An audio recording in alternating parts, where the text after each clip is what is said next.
عايز اقول لك على حاجه، الجواز مش انجاز ولا نجاح. الجواز ده امر طبيعي، المفروض اي شاب يكون متزوج، ولكن الحياه في مصر عشان صعبه وعشان الاهالي كمان بتصعب الموضوع، فالناس لما بتلاقي حد متجوز، اوه ده فلان اتجوز. الجواز مش نجاح، الجواز ده امر طبيعي جدا.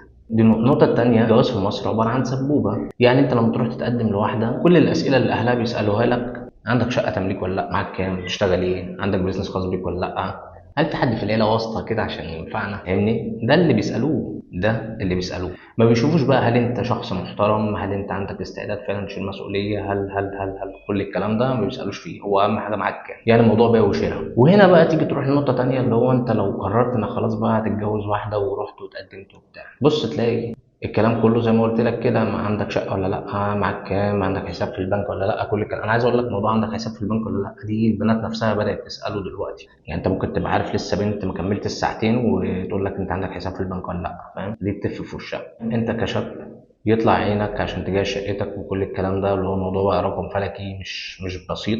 وتبص تلاقي نفسك واخد واحده ما بتعرفش تعمل كوبايه الشاي، وتبص تلاقي والدتها تقول لك لما تتجوز هتتعلم. طب حضرتك ليه مش تعلميها من دلوقتي؟ ليه مش تعلميها من دلوقتي؟ هي نفسها ليه مش بتسعى انها تتعلم حاجه زي كده؟ علميها حاجه تنفعها في حياتها. لما تيجي تتكلم في النقطه دي اللي منتشر على السوشيال ميديا، يعني يقول لك ايه: انت مش متجوزها خدامه. ابسط رد هرد عليكي: وانت مش متجوزاه عبد. وتعالى بس نوضح نقطه معينه. اولا ما فيش حاجه اسمها ان هي خدامه، في حاجه اسمها ان الجواز كل واحد ليه دور في الحياه.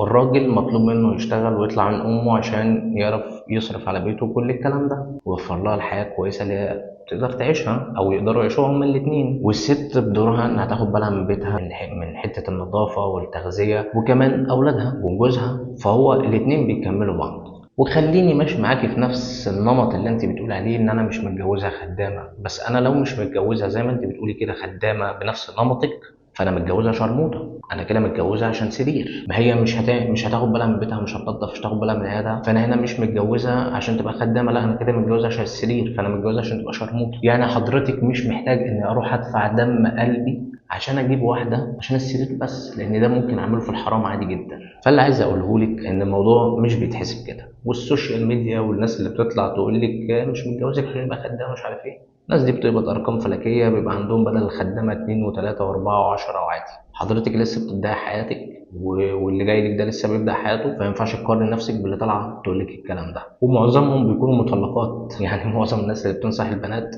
بيكونوا مطلقات. فالفكره كلها ان هدف الجواز ان انت تلاقي شخص محترم ويتقي الله فيكي ويوفر لك الحياه كويسه، مش الواو بس كويسه اللي تقدري تعيشيها. وفي نفس الوقت هو كمان محتاج بنت تتقي الله فيه وتعينه على الحياه. فهماني؟ فكره الجواز ان انتوا تبقوا شخصين كتفكوا في كتف بعض، اللي بيقع فيكوا التاني بيقومه. مش قصه ان انا في الحلو معاك وفي الوحش روح وربنا معاك. هو ربنا معانا في كل حاجه الحمد لله، بس انا عايز اوضح الفكره. فالجواز ما ينفعش ان انت كبنت تروحي تتجوزي عشان سنك كبر ولا عشان صحابك كلهم اتجوزوا. ونفس القصه على الجانب التاني، الشباب برضه ما ينفعش تروح انك تتجوز عشان خاطر صحابك اتجوزوا ولا عشان خاطر سنك كبر ولا عشان خاطر لا مؤاخذه بتفكر من تحت البوكسر. لان الجواز مش سرير بس. يعني انت في السرير اقصى مده هتقعد قد ايه لا مؤاخذه؟ مع احترامي ليك بقى، احنا مش هنضحك على بعض ماشي. هتقعد قد ايه؟ يعني هتقعد قد ايه؟ يوم كامل مش هشتغل؟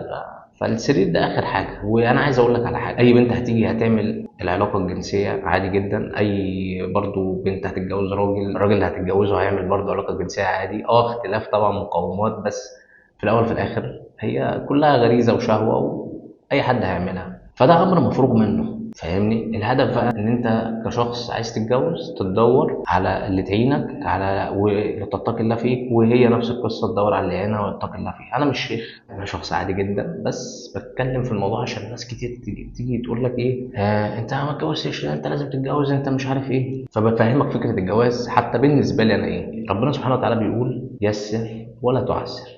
فاللي عايز اقوله للاهالي: يسروا الموضوع، ما تصعبوش الموضوع. لاني انتبه، انت بتدمر حياه بنتك وانت مش واخد بالك. والله زي ما بكلمك اقول لك ليه. خلينا متفقين على حاجه وما تزعلش مني، او انت كمان ما تزعليش مني، بس لازم اقول لك الحقيقه. لو كل شخص هيتقدم لك هتقعدي تقولي ده لا وده لا وده لا وده لا لمجرد ان انت بتفكري في الماديات، فعايز اقول لك انت كبنت لو سنك عدى ال 40 حضرتك نسبه انك تخلفي من 80 ل 90% بقت شبه مستحيله. وهنا انا مش بقول لك تروحي ترمي نفسك، يعني ترمي نفسك لاي حد، بس انا بوجهك وبعرفك الدنيا دي، لان معظم البيوت دايما بيقولوا الاسطوانه المشروخه لاي حد بيتقدم لبنته، اذا كانت ام ولا اذا كانت البنت نفسها. الاسطوانه اللي مصر كلها بتقولها، اللي هو اول ما تتقدم للبنت بص بقى يقول لك ايه، انت كان متقدم لها دكتور وظابط وكيل نيابه وطيار، واحد في البحريه، واحد عنده 65,000 معرض، وترامب كان متقدم لها، وبيل جيتس كان متقدم لها، ومش عارف مين كان متقدم لها، يعني كل دول متقدمين لك، وانت يعني ما حبيتيش غير الواد الغلبان في ايه ده؟ يعني اسطوانه بقت قديمه عايزين نغيرها. انت لما تقولي اسطوانه زي دي لخطيبك، دي مش حاجه بتعلم منك ولا اي حاجه، فاهماني؟ لاني ما كنتش برضه يعرف ان انت لو اتقدم لك حد زي كده فعلا سبب الخلاف ايه محدش يعرفه. دايما بقولها، من بني على باطل فهو باطل. التزييف في الجواز سبب معظم حالات الطلاق اللي بتحصل في مصر، ان انت بتقعد تقول انا وانا وانا وانا وانا وانا، تيجي وقت الجد مفيش. نفس القصه الاهالي في البيت، يعني انت بتروح تجيب واحده من بيت اهلها تقول لك انت بتعرف بنتي بتعرف تعمل كذا وتعمل كذا وتعمل كذا، وبتاخدها في الاخر تطلع يعني كوبايه الشاي ما بتعرفش تعملها. ويعني نتقي الله في بعض عشان الموضوع يبقى سهل. الموضوع والله العظيم بسيط، مش محتاج حاجه، بسيط، موضوع بسيط، بس احنا اللي بنعقد الموضوع. ليه بتكلم في حاجه زي كده؟ عشان كل الناس فاهمه ان الجواز ده انجاز. لا، هو مش انجاز. الجواز ده امر طبيعي جدا. اي حد في الدنيا في الحياه الطبيعيه المفروض انه يتجوز، عنده عربيه، عنده شقه. بس في مصر الموضوع صعب، بقى عامل زي الحج كده، لمن استطاع اليه سبيلا. ربنا يهدي الناس، والله ربنا يهدي الناس. وهرجع واقول لك تاني يا عم الحاج، او لكل الاهالي، اتق الله في بنتك، واتقوا الله في الشباب، وما تصعبوش الحلال، لان والله العظيم الحرام سهل، سهل جدا. ممكن نزلت فيديو واتكلمت ان انا كنت قاعد في كافيه بتشيط. انا في معظم اوقاتي يعني ببقى بتشيط والله العظيم ما ده بيحصل، والله العظيم ما كده. من ضمن الحاجات اللي عايز اقول لك عليها، يعني حتى بسبب موضوع الفيديو اللي انا نزلته ده، والله العظيم في كافيه انا بقعد فيه كل يوم في وقت معين، ماشي. فالكافيه ده في بنت بتيجي كل يوم لازم تقعد في الترابيزه اللي جنبي، هي بتقعد تشيش وبتقعد بقى بصالي بنظرات اللي هو عارف انت ايه، انت مش هتشقطني والله العظيم. يعني احنا مفيش اصلا غير انا وهي في الكافيه، يعني في الوقت اللي احنا قاعدين فيه ده مفيش غير انا وهي في الكافيه، والكافيه كبير، يعني تسيب الكافيه كله لازم تيجي تقعد في الترابيزه اللي لازقه فيا، لازم. وظابطه نفسها ما شاء الله على الميعاد بتاعي، يعني تحس انها مراقباني. طب ايه؟ طيب لسه كنت بتكلم مع حد فبيقول لي طب ما تخلص، قلت له خلص ايه؟ قال لي يا عم خلص واتجوز وبتاع. انا هتجوز دي؟ قال لي ايه المشكله؟ قلت له يا ابني بتشيش.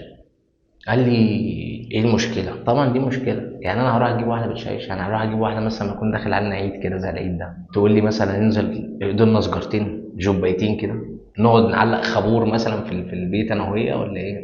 نجيب ازازه خمره ونسكر مع بعض؟ طب ما ايه؟ طيب مش دول اللي بينفعوا الجواز، دول لتقضيه الوقت، وانا مش عايز شمال. ليه؟ لان الحمد لله الواحد ربنا هديه ملتزم الحمد لله بالعباده، بيتقي الله في شغله، مركز في شغله، فمش محتاج يعمل حاجات شمال، فاهمني؟ فاتقوا الله. والجواز في مصر ممكن يتسهل عن كده كتير، بس الناس هي اللي بتصعب الموضوع. وفي الاخر والله العظيم بناتكم اللي هتشيل الليله. الراجل مع احترامي ليكم هيتجوز بس كان بنتك او غيرها. اتمنى ما حدش يزعل من الفيديو، بس دي حقيقه لازم تقتنع بيها. وفي نفس الوقت ارجع واقول لك ما اقصدش انك ترمي بنتك لاي حد، بس لو لقيت شخص جاي بيتقي الله ببنتك، بيحترمها بيقدرها، توكل على الله. لان عايز اقول لك، لا اللي معاه فلوس امان ولا اللي معاه سلطه امان، لان اللي معاه فلوس ممكن تروح منه، واللي معاه سلطه ممكن تروح منه.